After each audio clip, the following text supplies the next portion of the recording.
Hello friends, welcome back to my channel. I hope आप लोग बहुत अच्छे होंगे। और मैं थोड़ा लेट डाल रही हूँ अपना रिव्यू कि मेरा एग्ज़ाम कैसा गया एसबीआई क्लर्क का। सो उसके लिए सॉरी।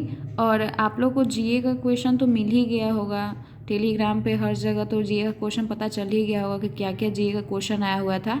इसलिए मैं आपको जीए का क्वेश्चन नहीं बता रही हूँ। और जीए का क्वेश्चन में 95% क्वेश्चन जो थे वो आरबीआई से ही रिलेटेड क्वेश्चन आए हुए थे। मतलब जो बच्चा आरबीआई पढ़ के गया होगा, आरबीआई का पूरा डिटेल, उसके लिए वो बहुत ईजी था। पूरा क्वेश्चन आरबीआई से आया हुआ था और बहुत मतलब डीपली क्वेश्चन पूछे हुए था। और इसलिए मैं आपको जी का क्वेश्चन नहीं बता रही हूँ कि आप लोग को पता चल ही गया होगा। सो अब मैं बताती हूँ इंग्लिश के बारे में कि इंग्लिश में क्या क्या क्वेश्चन आए हुए थे। तो इंग्लिश में 2 रीडिंग कॉम्प्रीहेंशन आए हुए थे और उससे 12 से 14 क्वेश्चन रीडिंग कॉम्प्रीहेंशन से आ गए थे। पैराजम्बल से 5 क्वेश्चन थे। अरेंज किया हुआ पैराजम्बल नहीं था, जो रहता है ना अरेंज करके उसको में चूज़ करना होता है कौन सा करेक्ट है, वो नहीं था। उसमें नॉर्मल वाला जो पैराजम्बल होता है वो पैराजम्बल से क्वेश्चन आए हुए थे। एरर से 3 से 4 क्वेश्चन आए हुए थे। और मैच द कॉलम से 4 से 5 क्वेश्चन थे। फिलर से 5 क्वेश्चन आए हुए थे और मिसलेनियस से दो तीन क्वेश्चन आए हुए थे मिसलेनियस से। सो ये था इंग्लिश का क्वेश्चन। अब आते हैं मैथ्स में। तो मैथ्स में डीआई आई हुई थी, पाई चार्ट एक था और जिसमें 5 या 6 आदमी थे और उनका परसेंटेज दिया हुआ था x%, x+5% ऐसे करके और y%। और फिर नीचे लिखे हुए था कि वाई का वैल्यू जो है वह टोटल जो केंद्रीय कोण होता है, जो पूरा एंगल जो है उसका 1/4 है। तो जो टोटल जो सर्कल है वो तो 100% होता है। तो y का वैल्यू 100/4 यानी कि 25% था और x का वैल्यू 10% आ रहा था। सो DI में एक वो क्वेश्चन आया हुआ था, उसे 5 से 6 क्वेश्चन उसमें क्वेश्चन आए हुए थे और क्वेश्चन सब लेंदी था, बहुत कैलकुलेटिव क्वेश्चन आया हुआ था, टाइम टेकन क्वेश्चन था। और एक मिसिंग टेबल डीआई आई हुई थी, उसमें टोटल मेन और वुमेन का दिया हुआ था, मतलब किसी में दिया हुआ था किसी में नहीं दिया हुआ था और एक तरफ मेल फीमेल का परसेंटेज करके मतलब मिसिंग में था और क्वेश्चन में उसका दिया हुआ था, क्वेश्चन से उसको बनाना था। तो एक उस टाइप का एक डीआई आया हुआ था। एक लाइन ग्राफ एक डीआई आई हुई थी। 3 डीआई यहाँ पे और 2 कैसलेट आए हुए थे। 5 डीआई आए हुए थे टोटल मैथ्स में। और डाटा सफिशिएंसी से 3 क्वेश्चन आए थे।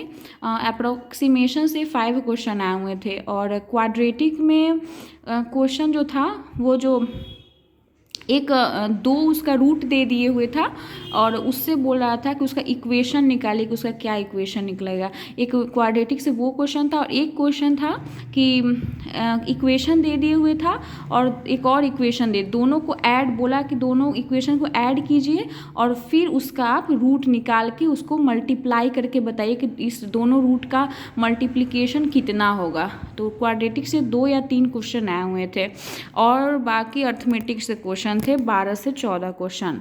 अब रीजनिंग तो बहुत ज़्यादा हार्ड आया हुआ था, मतलब बहुत टफ था। पिछले साल मैं एसबीआई क्लर्क दी थी तो इतना हार्ड रीजनिंग नहीं आया हुआ था जितना हार्ड इस साल का रीजनिंग था।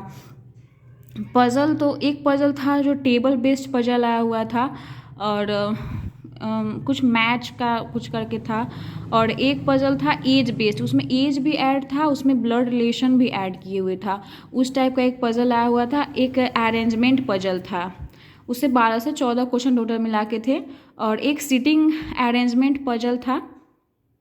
और इसमें था कि ये 3 कंपनी दिए हुए थे और 8 या 9 आदमी थे, उसको बैठाना था। 7 या 8 आदमी थे, उसको बैठाना था और उसमें ये भी दिया हुआ था कि किसको कौन सा कलर पसंद है, ऐसे करके एक ये आया हुआ था, पज़ल आया हुआ था।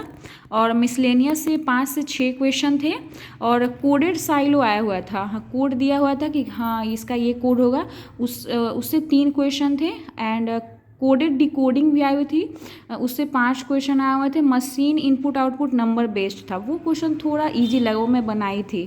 वो मशीन इनपुट आउटपुट से 4 या 5 क्वेश्चन थे और उसमें 5 या 6 स्टेप बन रहे थे।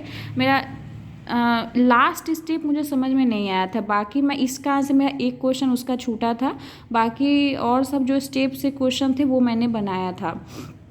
और डाटा सफिशिएंसी से 6 क्वेश्चन आए हुए थे, और लॉजिकल रीजनिंग तो बहुत सारे उसके क्वेश्चन थे। आई थिंक 10+ क्वेश्चन रहे होंगे लॉजिकल रीजनिंग के। और यही था SBI क्लर्क मेंस का क्वेश्चन। और आप लोग भी बताइएगा कि आप लोग का एग्ज़ाम कैसा गया, और कमेंट में ज़रूर आप लोग बताइएगा। और अगर आपको ये वीडियो अच्छी लगी हो तो प्लीज़ इसे लाइक कीजिएगा, सब्सक्राइब कीजिएगा एंड शेयर कीजिएगा। Thank you.